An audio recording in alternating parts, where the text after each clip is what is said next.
Hello all, I thought we'd make a start a little bit early just to make sure everything's working. So as usual, assuming you can hear everything, if someone could just put in the chat that the sound is all working, that would be great. If your sound is a bit quiet, I think we have sorted out the sound problems in recent months. Just make sure that your YouTube volume bar at the bottom of the screen is set to maximum. Okay, so just to explain the format for today, if you're new to these, I go through the events to watch next week briefly. We've had the payrolls today, obviously, the non-farm payrolls have come out. We look at the major markets, indices, crypto, FX, some commodities, gold, silver. Then if you have any questions on anything you want looking at, if you put them in the chat, and today's webinar will run, live session will run for an hour. So we'll finish up at 3:30 UK time. I don't think we're doing a live stream next week, just to warn you. I'm moving house next week, next Friday.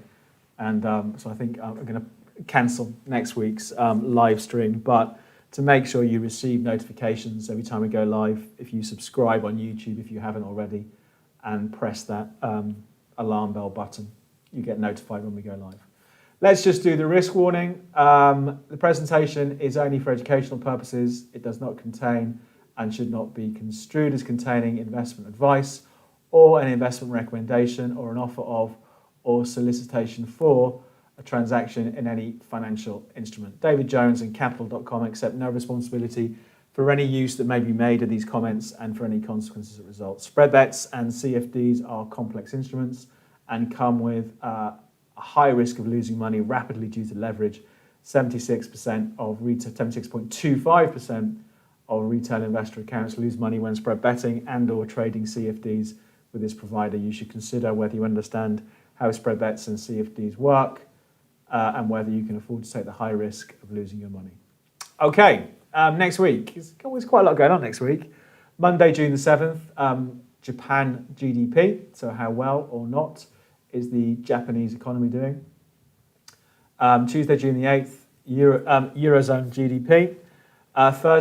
Next Thursday, we've got the European interest rate decision.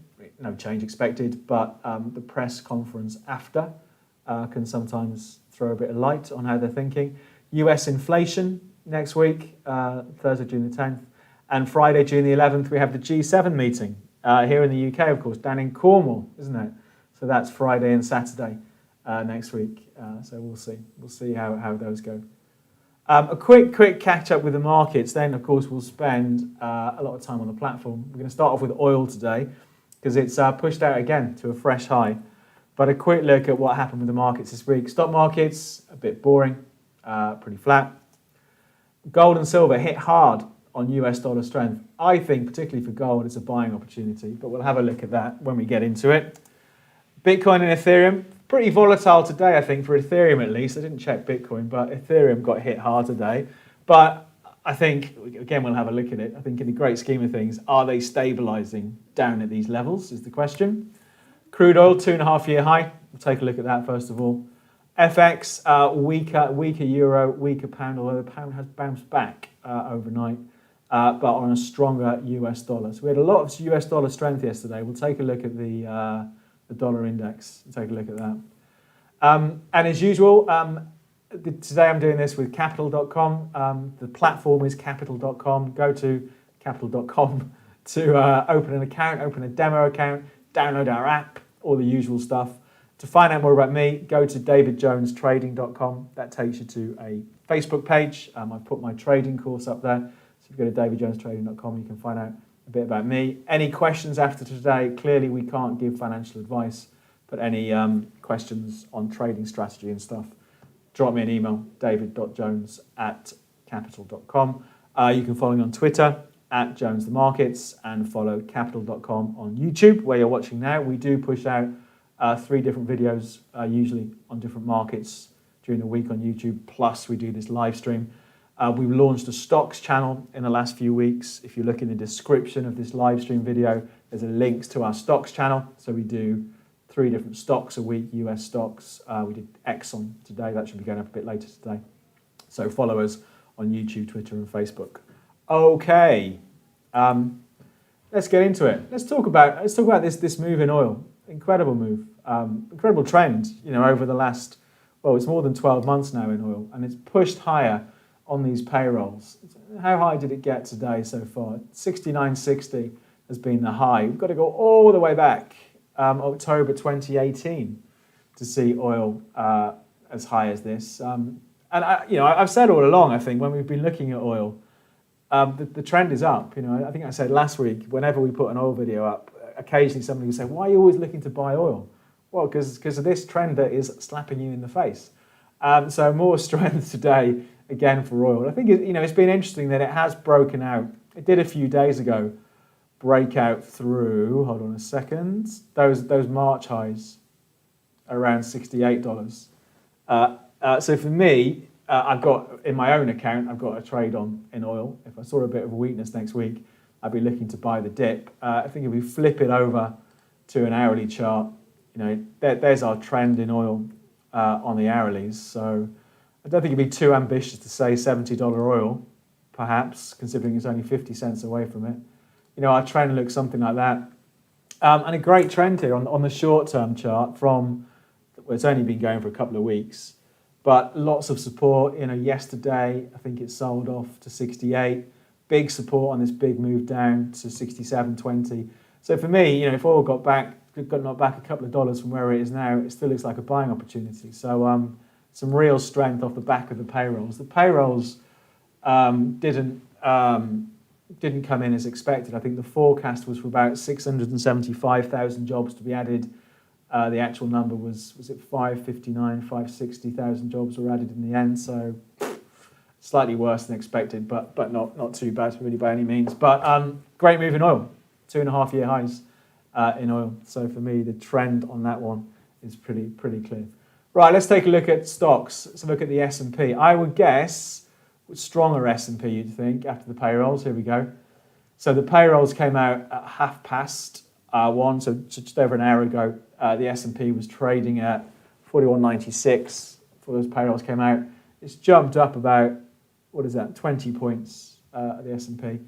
And again, maybe the feeling that because we've had not as good as expected numbers, that perhaps the Federal Reserve will continue to push, have low interest rates and still be inclined to do stimulus. Let's see what happens. But the trend for stock markets is still the same. It's been you can see it. This is the daily chart. It's been a really boring couple of weeks for stock markets. Look at this range on the S&P. But it doesn't really change the overall picture since March of last year. It doesn't change it at all. The trend is still up. So for me, short to medium term, be looking to see if we can go back to these highs from about a month ago at 42, 45. I'd only think that trend was in trouble if we broke below the mid-May lows. And let's not forget, that's just a month, not even a month ago, those mid-May lows. So for me, that trend is still up. So let's see what happens with that. Nasdaq's been a bit of a lagger. But again, you can see, look at this range. These are daily candles. Look how tight the range has been into the end of May. So a bit of a sell-off yesterday, quite a big sell-off yesterday, but turn around again today. So for me, the Nasdaq has perhaps underperformed over the last 6 weeks if we compare it to the S&P. It's slipped out of its trend. But for me, we've still got higher highs and higher lows. I think in the short term, if it started slipping below 13,000, I'd be worried about a deeper sell-off. But for now, I'd still be inclined to be a buyer on dips. We've seen, let's just take that level, that line off there. That was it getting knocked back yesterday. It's almost clawed back. I think it actually has. All of yesterday's losses on the Nasdaq. So, overall, a bit uninspiring, like the S&P over the last few weeks. But overall, that trend is still up. Look at the DAX. Where's the DAX? I think I've got it saved up here. Let's take a look at the DAX. DAX 30. Here we go. Let's bring that one up. Pushed out very briefly, beginning of June, to fresh all-time highs, up at 15,685. So there's our DAX trend, chugging along. Still strong. Quite a bit of volatility during May, but has sort of found its mojo again and pushed out to fresh all-time highs this month already. If you have a look on the hourly chart, it was a bit scrappy, the DAX, but for me, again, these trends are up in stock markets, so if we take that trend right back, that trend line's coming in around 14.7. So for me, I'll be watching these old lows from the middle of May. I think it's probably true for all stock markets. If they reverse and take out the mid-May lows, perhaps we have to worry about a deeper sell-off. But given the fact it only hit all-time highs 3 days ago, it still looks pretty healthy to me. Take a look at the FTSE 100 in the UK. Let's get that moving average off, make things a bit clearer. Same old. So I think I'd picked up on the trend from the late Jan lows in the FTSE. We've had a little bit of a wobble through it there, but it doesn't really change anything. The trend is still up, under a bit of pressure still today, perhaps because of a bit of a stronger pound. I think I always say the FTSE 100 is a bit of an odd market because so many of the companies in the FTSE get their earnings outside of the UK. So if you have a strong pound, it can affect the FTSE 100. But for me, still be a buyer of dips. And again, it's probably that mid-May low, that spike low down to 6,800. If it broke below there, I'd start to maybe get a bit more cautious about this trend. But overall, still looks to be good to me. And Japan, I think the Japanese market has been the real lagger in recent months. Has it changed much? Not really. I mean, it's had a bit of a run since mid-May, so it's parked up a little bit. Suppose if we were going to be pedantic about this, we could say that the trend off those highs is still down. We need to get back above 30,000, so another 1,000 points from where we are now to get the mojo back. If we saw stronger stock markets from here, you'd expect the Nikkei to get dragged up as well. So let's see how that works out. So overall, stock market's still positive, but a bit dull recently. Now let's talk about gold and silver. Let's do silver first. There's a real fan club with silver. It's a strange one, silver. Whenever we put a silver video up, we always get lots of comments saying, "Oh, you're trading paper silver rather than physical silver." And I just think, who cares? It goes. If you want to buy silver coins, buy silver coins. Me, I'm happy trading financial silver. But it's interesting. I'd probably use it as a buying opportunity. What's gone on over the last couple of days? We had this little trend that was chugging along for silver off the lows. Late March lows, last day of March. That's the low. So we're 2 months into that, and it's fallen out of the trend yesterday on that dollar strength. Yesterday, you got absolutely clobbered yesterday on dollar strength. But something of a bounce back today. I'd be quite tempted to be a buyer on Monday. If I do have a trade on at the moment. I think we've got some trades in here actually at the moment somewhere on silver. Hang on. There they are. So we're up a couple of £100 on the silver trades.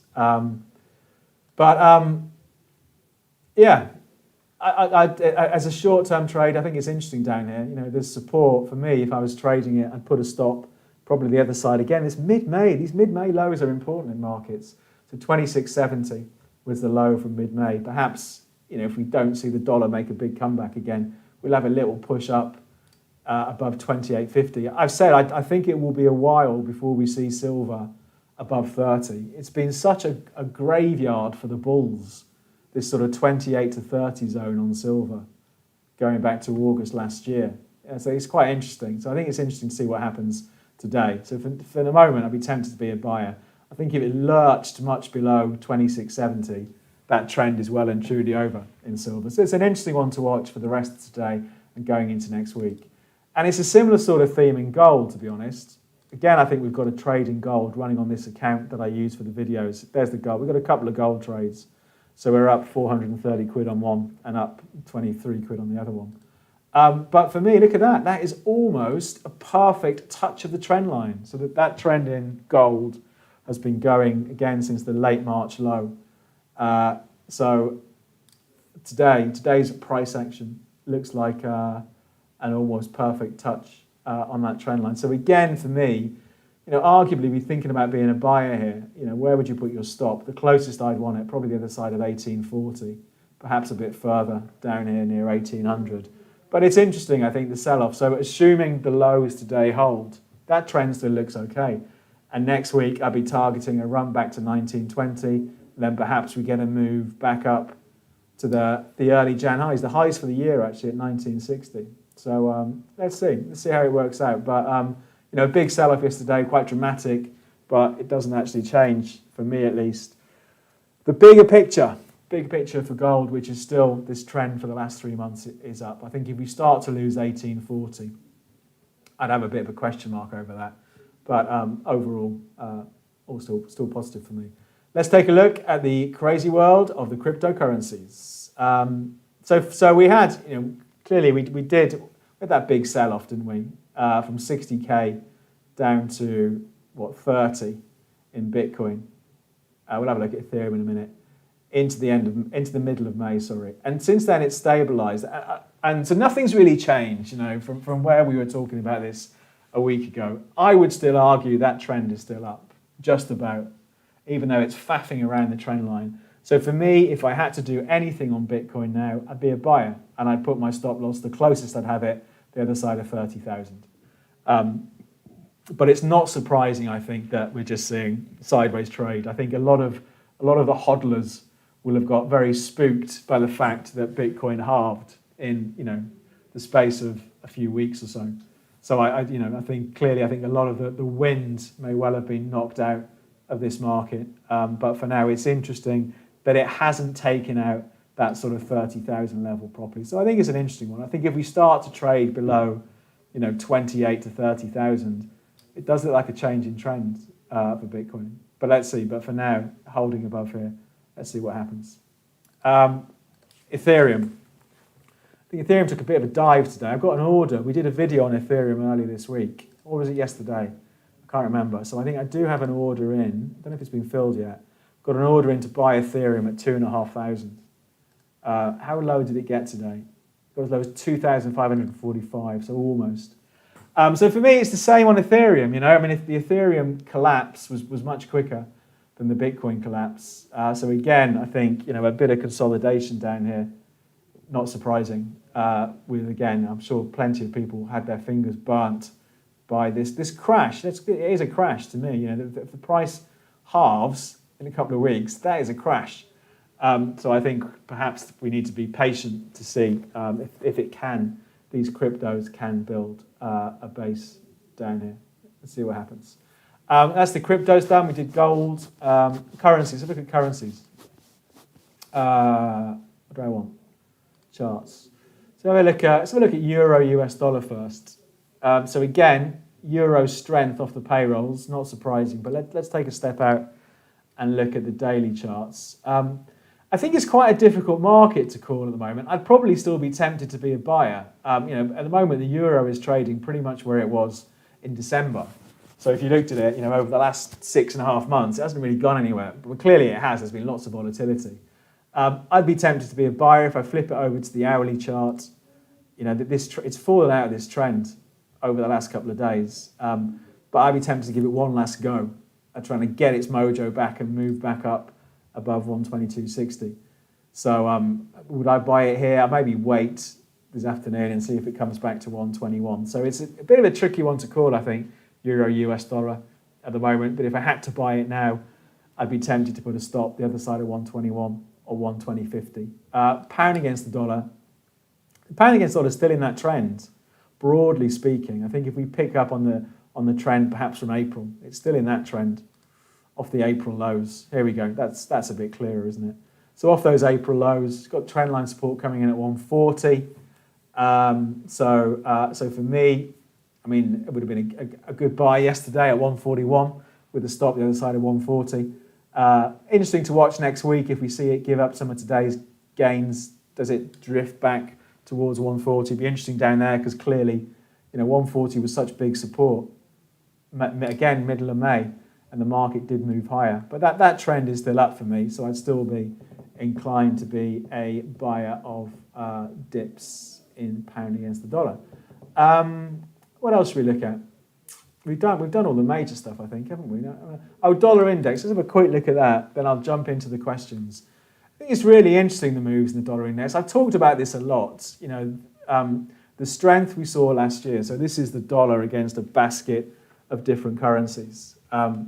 We saw strength last year into March, up to 104, sold off into this year. I was wondering, the break we saw of the trend line, the retest of that low, let's zoom it in, were we going to see a great US dollar comeback this year? And we had it till March, and then it sold off. But it's come back. It's come back to those lows. It's held above those old lows. I think the trade we did we do a trade last week on the dollar index? We did. We bought in last week's live stream at 90.22. The market's 90.03 at the moment, so it's slightly against us. We also went short Peloton last week. Oh, that's up 56 quid. Okay, so we're up 40 quid on last week's trades in the live stream. But that was the dollar index trade we did. And I do wonder, do we start to see a turnaround for the dollar here? I think it'd be a really interesting market to watch. I mean, clearly it's got knocked on the payrolls today, with those payrolls being a bit worse than expected. But really interesting market to watch next week. Do we see it continue to hold above this January low? So that's a really interesting market, I think, to watch. And that's it. So going into next week, I'm going to jump into the questions in a sec. Going into next week, what's interesting? Crude oil, I think, because we're at a 2.5-year high today. Stock markets have been boring, but those trends are still up. And gold, I think, because of the move we've seen today, it's still held above that trend line. So I think there's quite a bit of stuff to watch next week. Let's see how it turns out. Right, let's look at the questions and go through those. So if you've got any stuff you want looking at, put them in the chat. Quick question for the recording. Bounce back trade on the back of the non-farm payroll sell-off. Okay.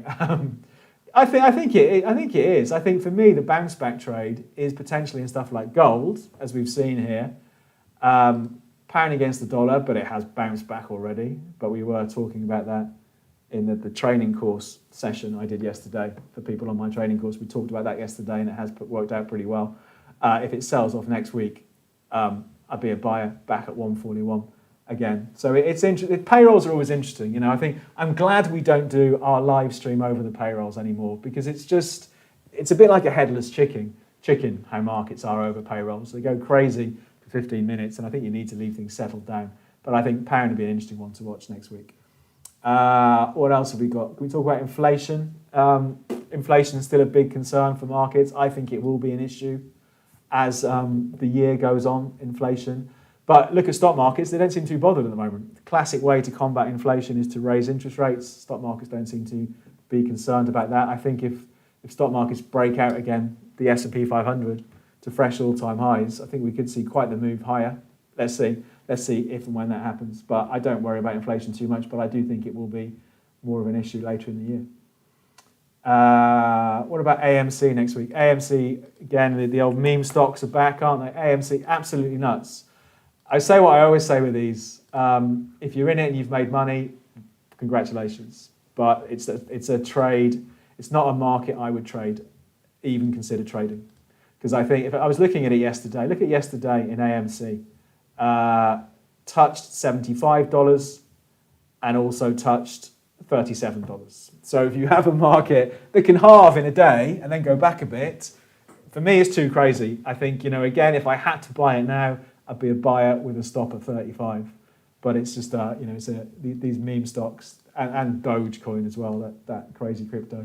These are just crazy markets. I think they're lottery ticket markets, aren't they? You buy it and perhaps you wake up and it's doubled or it's halved. It's that sort of thing. Copper. Yeah, I've got trades on. I think there's a trade in copper in this account actually. Hold on a second. Is the copper trade still open somewhere? Oh, here it is down here. So we do have a trade running in copper from the 26th of April. I've also got one in my own account. I think that the trend is still up in copper. It's not really gone anywhere. It's got knocked back yesterday, didn't it, on that dollar strength. But for me, yeah, if you look at it, if we go back to the March lows last year, that trend is still up. The only question, I think, when we have a market like this, do you buy it now or do you wait to see if it falls back to where it was in April? Arguably, from a trading point of view, there's a trade now. Maybe, we had the sort of bit of a pause at sort of 440 on its way out to these fresh decade highs. So arguably, there's a trade there. Maybe we'll do it. Should we do a trade in copper? I only try and do a trade on the live stream. So the trade I'm going to do, let's try and pick out the stop first of all. So these were the old highs before, around about 436. Then we had a bit of a dip down to 440. So let's say I go 430 for a stop in copper. Let's buy it. So I'm going to put my stop down here somewhere. So 430 stop. We normally risk about 100 quid on these, don't we? So let's go 630, and let's go a bit less than that, 620. There we go. So I'm going to buy 620 copper. Stop's going in there. You can see it 4.3 at 453. 100 quid risk or thereabouts. Let's buy it. There we go. So I think it's interesting. Down here, copper. It got knocked back yesterday on the dollar strength. We're seeing a bit of a bounce back today. This has been a bit of an area of support. Let's see what happens. But for me, I'll be still bullish on copper. I'll still be looking for a run back up to these old highs at 488. Tesla. So look at Tesla. I think we've got trades on Tesla, haven't we? We've got trades on Tesla. Yeah, so we're up 20 quid on the Tesla trades. I think they got hit yesterday, didn't they? They're losing market share in China, aren't they? The old Tesla. But for me, it's the same old, same old. The trend is up. The trend is up on Tesla. I mean, the trend has been up for years on Tesla, isn't it? But if we go back to the March lows last year, that trend is up. It ran as high as $900, came back down to 538. We're faffing around this level now. If I didn't have a trade on Tesla, I'd be quite happy to do a trade now with a stop at $500 or so. So yeah, a bit of up and down over the last couple of weeks, but hasn't really changed that overall trend. I did notice that somebody said, "Oh, you should have taken profits on your Tesla trade." It'd be crazy. Why? I was up maybe 80 quid for a risk of 100 quid or whatever it was. You need to give trades time to work out. This is the reason. There are a few reasons why people lose money. We had that risk warning at the beginning. 76% of traders lose money, and they lose money because too jumpy, too quick to take profits. You need to be patient. So you need to. I'm quite happy to run the Tesla trade and see what happens. BHP Billiton, so the miner BHP. BHP, which one is it? There's a few BHPs coming up, isn't there? Is it BHP, that one? Let's see, is that the one? Yeah, that's the one. Which one is this? So this is the US dollar listing. It is listed. Is it still listed in the UK? Maybe it isn't. BHP, let's have a look. BHP Group. I think we did look at these last time round, didn't we, or recently, because that trend line's on there. The trend's still up, isn't it? So the trend is coming in at $64. It's at 75 today. It's a little bit, perhaps it's been a little bit sideways over the last, well, actually the year so far, I suppose. But the trend is still up. We've got higher highs, higher lows. I'd be happy to buy a dip. I'd change my mind if it broke below 64. But overall, the trend is still up on that one, I think. If the S&P was in a downtrend, would you buy any stocks listed in the S&P 500, or would you wait until the downtrend is finished? It's a good question. I don't really trade stocks, first of all, would be my disclaimer there. So I don't really look at that many stocks to trade. But even if the S&P was in a downtrend, I'm sure there would still be stocks out there that were in uptrends. You do have clearly the pull of the broader market, so it would be harder, I think, to find good opportunities, whereas in the market we've been in for the last year, there've been plenty of stuff going up. But no, I'd probably still, if I was a stock trader, I'd still look for stuff to trade, individual stocks. But no, it's a good question. I think it would be harder. Capita, so the London, they're like a services company, aren't they? Big FTSE 100. Let's have a look. Capita. Oh, don't we list them? Or maybe they're not FTSE 100 anymore. Oh yeah, there they are. Capita. So this is the UK listing. Integrated support services. Don't they? I thought they did. Over the years, they just get absolutely slammed, don't they? Maybe they've done a few stock splits along the way. But I think this is a bit like Rolls-Royce, isn't it? I wouldn't buy it personally, because I think again it's just a punt a little bit because they're so bombed out, aren't they? Absolutely. Where were they in 2017? £6.50 a share, and they're 38 pence today. It's not one that appeals to me because it's just too bombed out. If I had to buy it, I wouldn't be a buyer now because it's still weak. They've moved to their lowest for 3.5 months. It'd be interesting to see what happens down around 32p, because that was a bit of a level. But yeah, it's not really one for me, that one. Tesla, we looked at Tesla. Gold and silver, we did that. Any recommendations on podcasts you're listening to? I listen to lots of car podcasts because I like cars. I don't listen to very many markets podcasts. So I don't listen to any, actually. I don't listen to any financial podcasts. So no, I can't help you with that. But if you want to know about car podcasts, just send me an email. Electronic Arts. Let's have a look at Electronic Arts. That's the games company, isn't it? EA. It's a bit dull, doesn't it? It looks very dull, actually. It's quite interesting. We had the highs from 2018 at $150. And so far, at least, that has proved to be the high at the moment. So for me, that's a bit of a wait and see, to be honest. If it can break out to new highs through $150, it looks interesting. But you can see pretty sideways, even since last August. Pretty sideways, really, isn't it? So I suppose if you really wanted to go short up here, you've got an obvious place for a stop loss up above 150 somewhere. But just a little bit dull, isn't it? That one. Why don't you use Heikin Ashen candles? Because I just got into the habit of using normal candles. So for me, yeah. I mean, I did a video last year on how to use Heikin Ashen, and I think they're nice. They do take away a lot of the volatility, but just out of habit, I just use candles.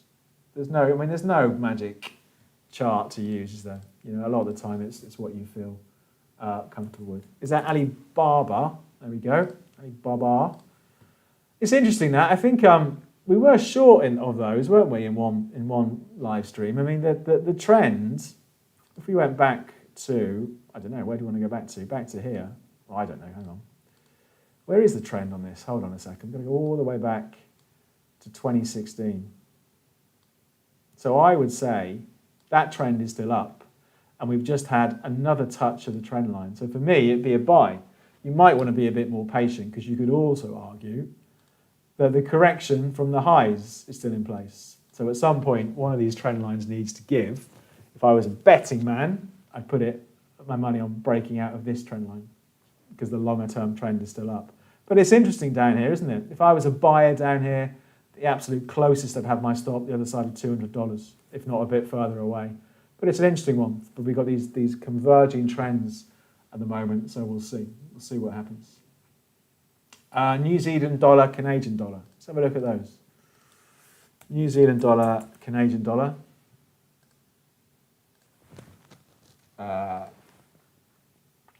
So it had been in an uptrend, didn't it?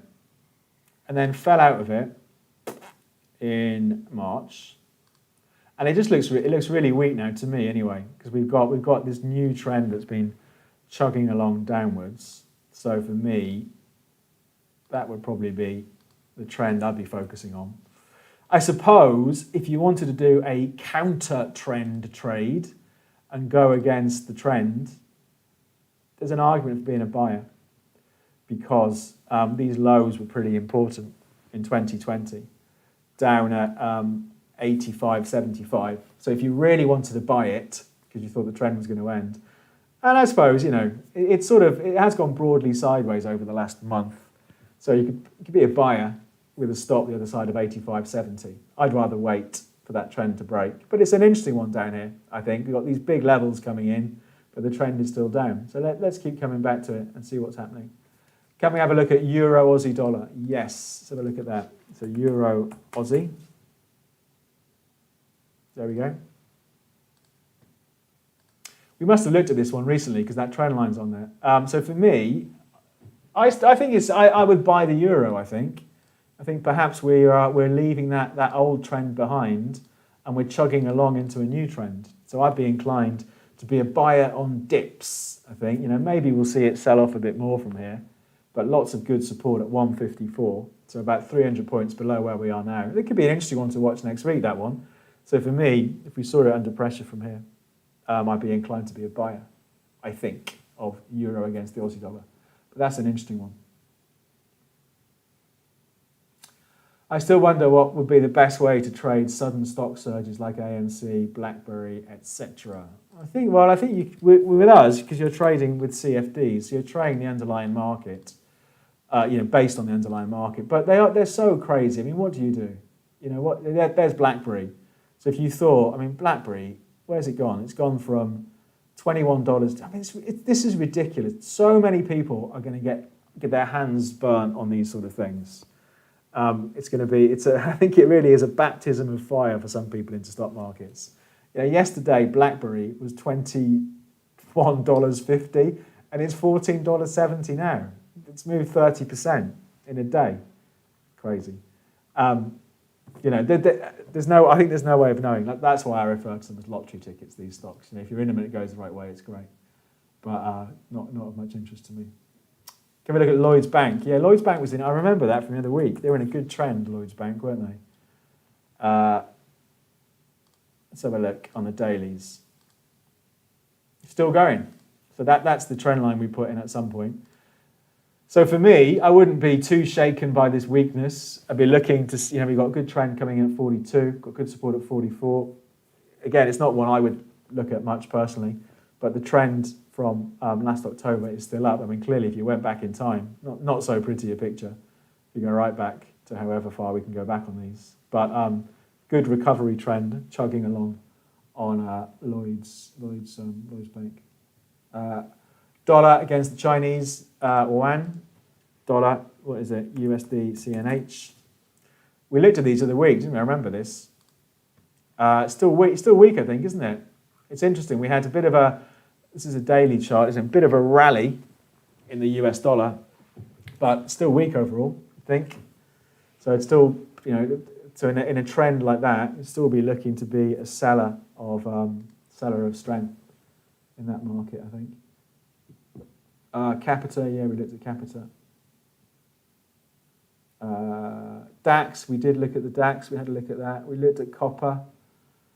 Let's have a look at sugar and coffee. We'll have a look at sugar and coffee. Sugar, I do have open trades on sugar. The trend is still up, so for me, at the move we had at the third week of May, it's just looking to buy the dips on sugar. Well, for me personally, clearly it's not financial advice, but I'll be looking for a run back up towards 19 again.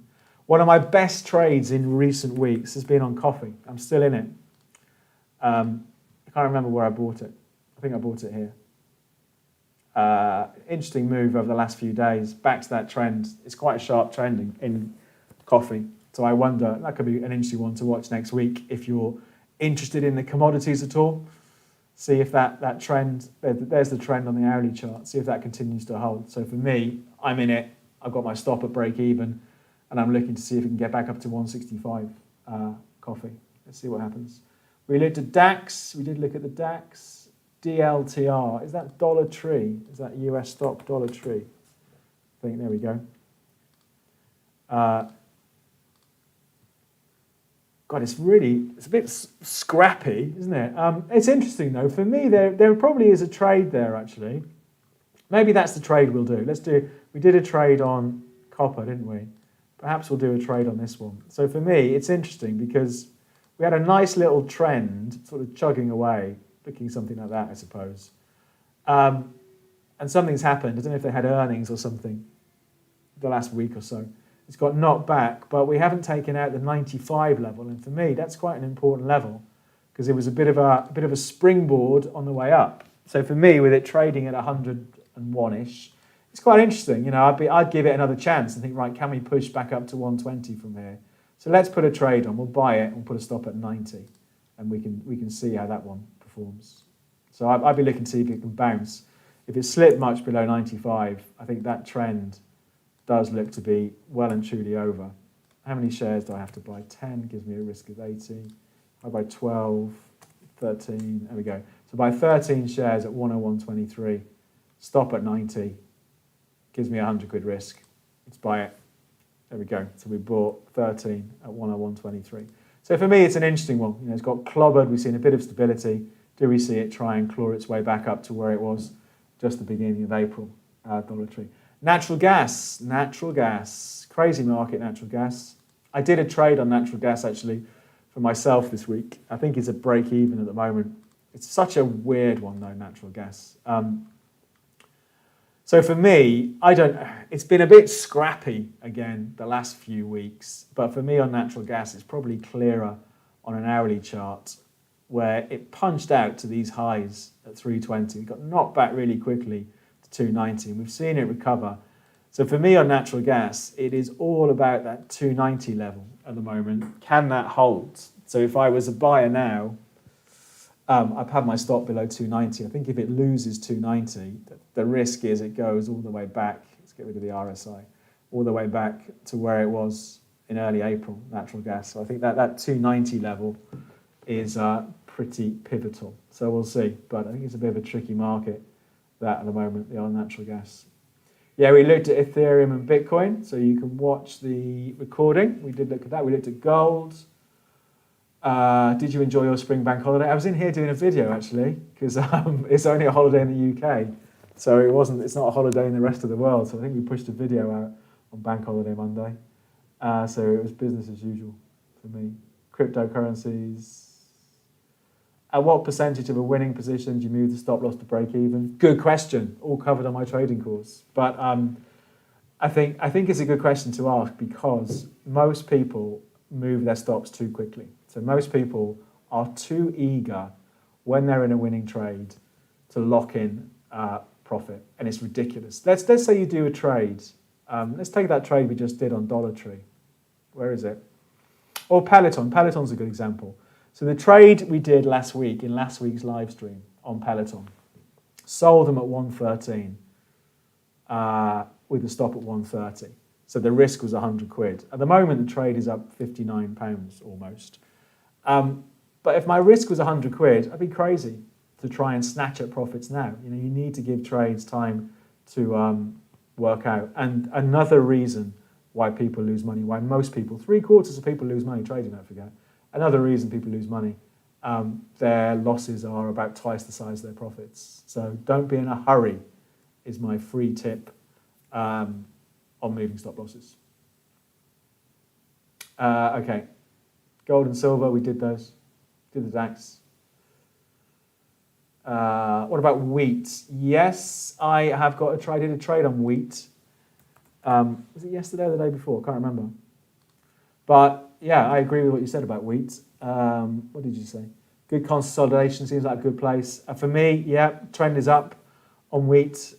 So for me, looks interesting. Looking for this trend line to hold, this 180 level to hold, and see if it can get a bit of momentum back and push back up towards 215 and see what happens. But nice trend in wheat. Can you, if you haven't already, do a video around how you personally deal with the emotional element of watching these big moves, such as what we saw yesterday? Just got to deal with it, really. It's. I think again, as long as your risk management is correct. The bigger moves. I mean, my account, my own trading account, I tell you what, it dropped yesterday by I think almost £2,000. So £2,000 of open profit evaporated yesterday, and I think you just have to get used to it. You have to trade at a level where, if you have like a big day like yesterday, where perhaps your stuff gets hit, but it doesn't cause you too much emotional distress. Don't get me wrong, I don't like seeing £2,000 disappear from my trading account. It's still it's a lot of money to me, but it's part of trading, so whether your number is 20 grand, 2 grand or 200 quid, you need to trade at a level where you're not agonizing over every tiny move in the market. I should say it has clawed back the vast bulk of that today, and that's volatility for you.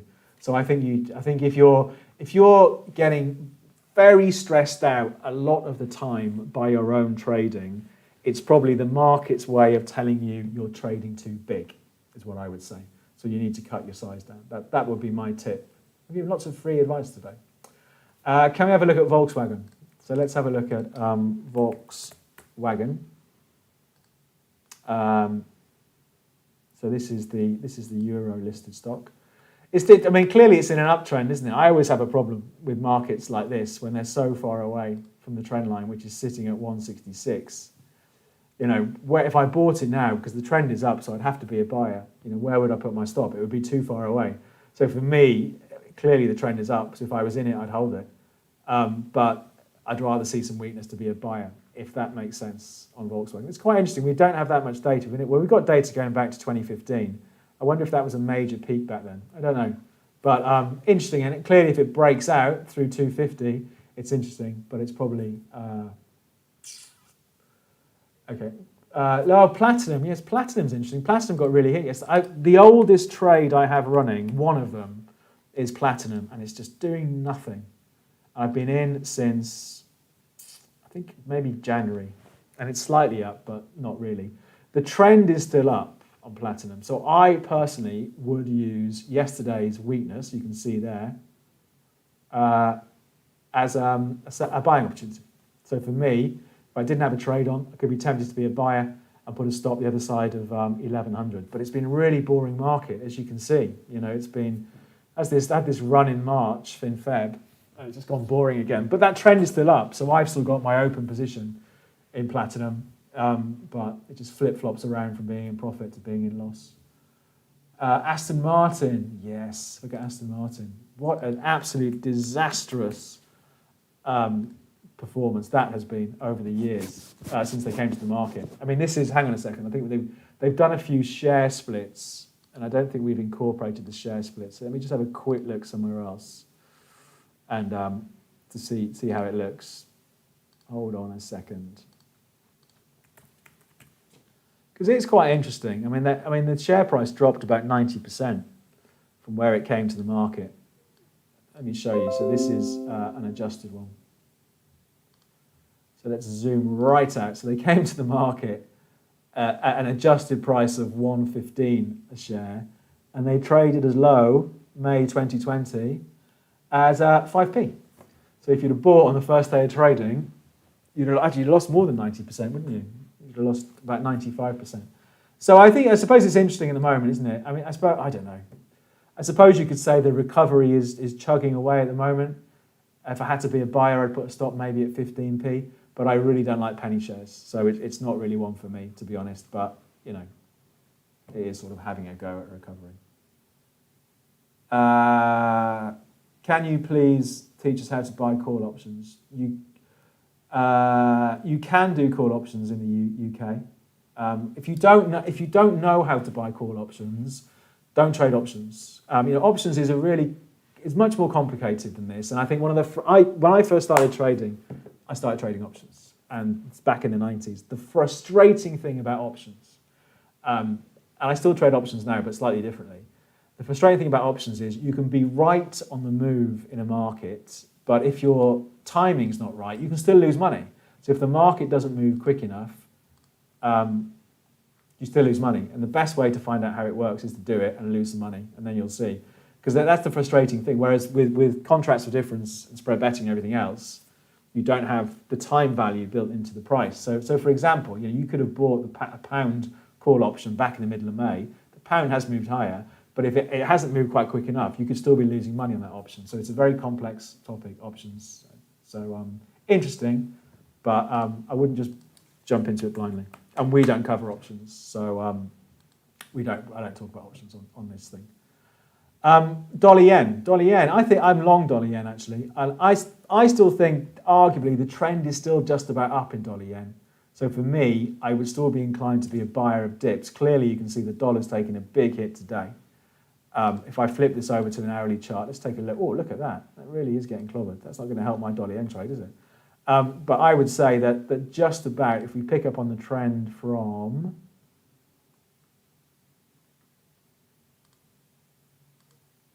there, so that's from the end of April, that trend is still just about up. So I would be inclined to use this sell-off as a buying opportunity, but I wouldn't be buying yet right into the eye of this storm of a sell-off that's going on.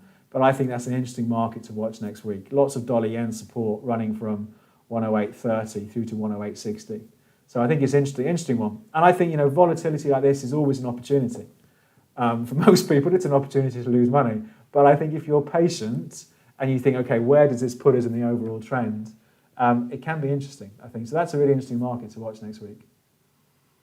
How are we doing for time? We've got about 15 minutes left. Dollar, yeah, we looked at dollar, yeah. Aluminium. I think we've only just started. Do we cover aluminium? Yeah, I think. How much data do we have? Hang on a second. Not much. It's interesting, you know. This is why I think inflation is going to be a much bigger problem, because you look at some of the commodity markets we've looked at. You know, aluminium, platinum, even copper. They've all had quite big runs in the last 3 or 4 months. So clearly that is going to feed through to production and the cost and everything else. What's this idiot doing? Oh dear me! Why do people come on and spam the chat? Let me just put user in timeout like a naughty schoolboy. So for me, even though aluminium has fallen out of the trend in May, I always give them a second chance. You know, just because the trend line breaks doesn't necessarily mean that the trend is over. So I'd be tempted to be a buyer of aluminium. And it's quite interesting, the move that's going on at the moment. Well, we've had a sell-off, had a bit of a rally, had a sell-off, and we're seeing a bit of strength. So for me, if I had to do a trade on it, I'd be a buyer now. The closer to have my stop is underneath that May low. So for me, I'd be looking for a run back up to 26.15-ish on aluminium. If it lost 23.40, I think that maybe the trend has changed. But for me, it's an interesting one, that aluminium. So I'll be looking for the bounce. Twitter and cocoa. Yes, Twitter. We've got a trade on Twitter, haven't we? We did it on a live stream. Where is it? Down there, up at 57 quid. There we go. We did it on a live stream, 7th of May. Let's have a look at it. Twitter. The trend is up, you know. The trend, it had a little wobble out of the trend, but as I say, I always give them a second chance. It looks pretty strong today as well. So for me, I'm happy to stick with the long that we have on Twitter and still be a buyer of dips on Twitter. And cocoa you mentioned. I've got a trade on cocoa as well. I don't think we've got one in this account. But the trend is up. It's a little bit boring. But if we go back quite a few years on cocoa, that trend is up. So, arguably, if you didn't have a trade, it'd be a buy down here with a stop. The closer to have the stop underneath that May low at 2,300. It is a little bit dull though, isn't it? I always get worried when they go a little bit dull, when they should be bouncing. But that trend is still up on Twitter. DAX, we did DAX. Where do you think Tesla is going? We covered Tesla. Trend is still up on Tesla. We looked at cocoa. Question to money management. When do you take out money from your trading account? Do you always keep it a certain amount or take out a monthly? It's a really good question, that. In my main trading account, I haven't taken any money out because at the moment, I think it depends, doesn't it? If you've put all the money you're going to trade with in your trading account and then you're profitable, then clearly you take money out. But for me, I could trade quite a lot bigger than I'm trading at the moment, so I'm quite happy to effectively reinvest the money and then every quarter take on more risk, if that makes sense. So if a year ago, to give you the ratios, if a year ago I was risking 100 quid on a trade, at the moment I'm risking 200 quid on a trade, or risking losing 200 quid on a trade. So for me, but if I wasn't going to put any more money in, then I would take money out, because there's no point in having dead money in there if it's not being used for margin. But for me, I'm effectively reinvesting profits in my trading account to grow the size of my trades. So there you go. Could you briefly explain how call and put work? Trust me, that is not a brief explanation. Google is your friend on that one, call and put options. Call options if you think the market's going to go up, put options if you think the market's going to go down, but there's quite a bit more to it than that. So I'd have a Google on that side of things. Novavax. I don't know if we cover Novavax. Let's have a look. Oh yes, we do. Novavax. What do they do? It sounds a bit like a pharmaceutical type company, biotech company. Okay. The commercialization of vaccines to prevent serious infectious diseases. Let's have a look. I don't know. It's a bit crazy again, isn't it? I don't know what happened here. Did they announce something? So the stock price went from 133 to 325. Wow! In the space of a month. I suppose if I had to do anything, I'd be a buyer, and I'd put my stop loss the other side of 117, which is a long way away, $60 or whatever it is away, 30% away from where we are now. but I always struggle with these really volatile ones. As I said in the past, because it's very hard to practice any sort of sensible risk management. So I suppose, again, it's maybe a bit of a lottery ticket stock that they find a cure for something and the share price goes crazy, but it's probably not one for me. What do you think of euro sterling? I've actually got a trade on euro sterling, which is underwater at the moment, but I'm long. I've bought euro sterling. It's not doing very well at the moment. And my thinking in the trades was this correction in the euro against the pound had ended. So it broke out in April. And I thought, is it going to go pow? But instead it's gone blah, a bit down there. So for me, I've got a trade on. My stop is the other side of this low, this April low. So I'm going to wait and see how it pans out. But at the moment, it's just been a bit sideways, as you can see. I think if it breaks below those old lows, we're going to, the risk is it lurches back down to February 2020 levels, down at 82.70, whatever it is. So it's a bit of a wait and see at the moment. But I've got the trade on and it's losing money at the moment. So we'll see. We'll see how it works. Crude oil, we did crude oil. The first market we looked at was crude oil. Really interesting market to watch next week. So if you missed the recording, missed that, have a look on the recording. JP Morgan. Lovely trend, JP Morgan. So that looks to be fresh all-time highs just 2 days ago. So for me, if it's going to all-time highs, or multi-year highs perhaps, I want to be a buyer. The only question would be, where would my stop go? The closest I'd want my stop on JP Morgan, the other side of 156. In reality, I'd probably put it down here a bit at 146. But for me, the trend is up on JP Morgan, looking very overbought, arguably, on the RSI. So that might make some people be a bit more patient, but I'd quite happily be a buyer of dips on JP Morgan. If we looked at euro sterling, Card Factory. So look at Card Factory. Is that the UK? Is it a UK chain? Card Factory. Oh, it's another one of these tiny, tiny stocks, isn't it? Again, I've got very little interest in these. Look at it over the years. Again, I would say, it's a bit of a punt, isn't it? Really, it's whether you think they're going to recover. The shares went from £3.40. 2015 to 68p today. So it is. What do you think? I suppose arguably you could be a buyer. If I had to do anything, I'd be a buyer and I'd put a stop loss maybe at 50p, which is still 30% away from where the share price is trading now. But I'm not a fan of these smaller stocks. It's more of an investment turnaround thing rather than a trade, isn't it? Scottish Mortgage Trust, did we look at those? SMT, is it SMT?